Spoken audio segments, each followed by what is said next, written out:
खरौंदी के प्रदीप दास के घर में लगी आग, लगभग 5 लाख का सामान जलकर हुई राख। ग्रामीणों के सहयोग से बुझाई गई आग। नमस्कार, सुबह सवेरा न्यूज चैनल में आप सभी का स्वागत है। सुबह सवेरा न्यूज चैनल पे आप सब नए हैं तो लाइक और सब्सक्राइब करना नहीं भूले। समाचार विस्तार से। थाना क्षेत्र के खरौंदी बाजार में झारखंड राज्य ग्रामीण बैंक के समीप प्रदीप दास के घर में गुरुवार की देर शाम अचानक आग लग गया।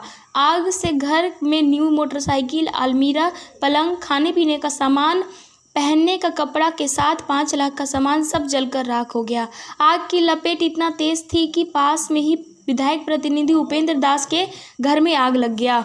आग बुझाने में विधायक प्रतिनिधि के भाई शिक्षक सत्येंद्र दास झुलस गए। सत्येंद्र दास के इलाज के लिए स्थानीय लोगों के द्वारा सामुदायिक स्वास्थ्य केंद्र भवनाथपुर भेजा गया।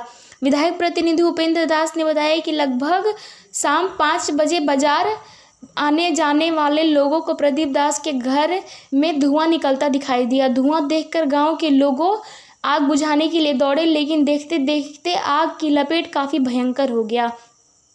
आग की लपेट इतना तेज थी कि मेरा घर में भी आग पकड़ लिया। आग बुझाने के लिए आसपास के दर्जनों लोग दौड़े। लोग आग बुझा पाते तब तक प्रदीप दास के घर का सारा सामान जलकर राख हो गया।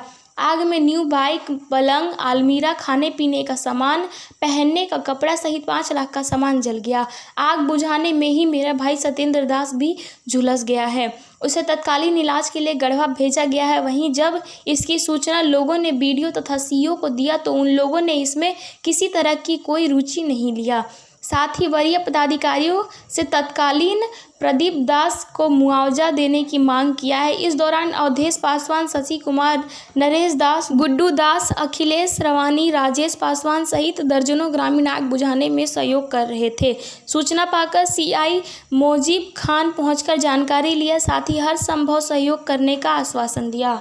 घर में आग कोई नहीं देख पाया कि कैसे लगा, लेकिन लगा तो लोगों को धुआं निकलने लगा तो लोग, गांव के लोग बताए। हम भी अपने यहाँ मार्केट में थे, हम लोग को भी बताए। आए तो देखे कि पूरा आग का लपट चल रहा था पूरा जोरों से।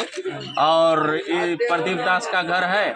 प्रदीप दास के घर में सारा संपत्ति, मतलब उसका एक अनाथ बच्चा कह लीजिए उसको जो शादी में गाड़ी मिली थी, आपको पलंग था, आपको कूलर था, अलमारी था, फ्रिज था, बक्सा था, कपड़ा, सोने पड़ने वाला कपड़ा, पहनने वाला कपड़ा, अनाज, सारा संपत्ति उसका बर्बाद हो गया। इसके बाद हमारा घर है इधर, उसमें आग का लपट पकड़ लिया, वो पूरा घर जल कर के बर्बाद हो गया। इसके बाद सुरेंद्र दास का भी घर है, उसमें भी आग लग गया, उसका भी नीचे से जितना घर था वो सब बर्बाद हो गया। इसके बाद हम सीओ साहब, बीडीओ साहब को फ़ोन किए। बीडीओ साहब कहे कि सीओ साहब के फ़ोन करिए। हम सीओ साहब को फ़ोन किए। सीओ साहब कह रहे हैं कि थाना को भेज रहे हैं, जबकि यहाँ रह रहे हैं और तानाशाही दिखा रहे हैं, अफसरशाही दिखा रहे हैं। जब प्रतिनिधि का घर जल रहा है और पदाधिकारी पहुँच नहीं पा रहा है खरौंदी में रहने के बावजूद, इसका हम लोग घोर निंदा करते हैं और इसका विरोध प्रदर्शन हम लोग करेंगे। जब एक प्रतिनिधि होने, हमारा घर जला है और यहाँ बीडीओ सीओ आने के लिए कतरा रहा है, और जब आम जनता का क्या होगा जब आम जनता का घर में आग लगेगा।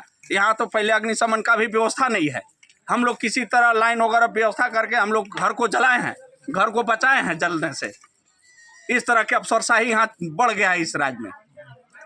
इसका हम लोग घोर निंदा करते हैं और आने वाला समय में, अभी आचार संहिता है इसलिए हम लोग कुछ नहीं ज़्यादा बोलना चाहते हैं। आचार संहिता के बाद हम लोग बताने का काम करेंगे। घर का कम से कम 5 लाख रुपए का संपत्ति का नुकसान हुआ है। मकान अलग से, इसको अबुआ आवास में नाम था, यहाँ के पदाधिकारी बेच दिया, बीडीओ कोऑर्डिनेटर सारा बेच दिया। यहाँ पक्का वाला के पुनः अबुआ आवास मिल गया, लेकिन ये गरीब बच्चा, इसको केवल ईंटा का जोड़ाई है, खपड़ेला मकान था, इसको अबुआ आवास भी नहीं मिला। अभी 5 लाख रुपए का से ज़्यादा ऐसे नुकसान हुआ है और घर विहीन हो गया। आवास है ही नहीं। अब वो आएगा तो बेचारा बाहर कमाने गया है, पति पत्नी तमिलनाडु कमाता है और उसका रहने का कोई जगह नहीं बचा। हम उपायुक्त महोदय से, एसडीओ साहब से मांग करते हैं कि ऐसे पदाधिकारी जो सीओ साहब हैं, ऐसे पदाधिकारी पर निश्चित रूप से लापरवाही का आरोप लगा करके उस पर कार्रवाई हो। अगर नहीं कार्रवाई होता है तो अभी आचार संहिता है, लेकिन आचार संहिता के बाद हम लोग जनता के साथ विरोध प्रदर्शन करने का काम करेंगे। और तत्काल हम यह मांग करते हैं कि सबसे पहले प्रदीप दास को अबुआ आवास और विलम्ब इनको मुहैया कराया जाए, अन्यथा हम लोग पर्दाफाश करेंगे कि आप पक्के मकान को, आप खरौंदी पंचायत में कितने पक्के मकान को अब आवास आवंटित किए हैं।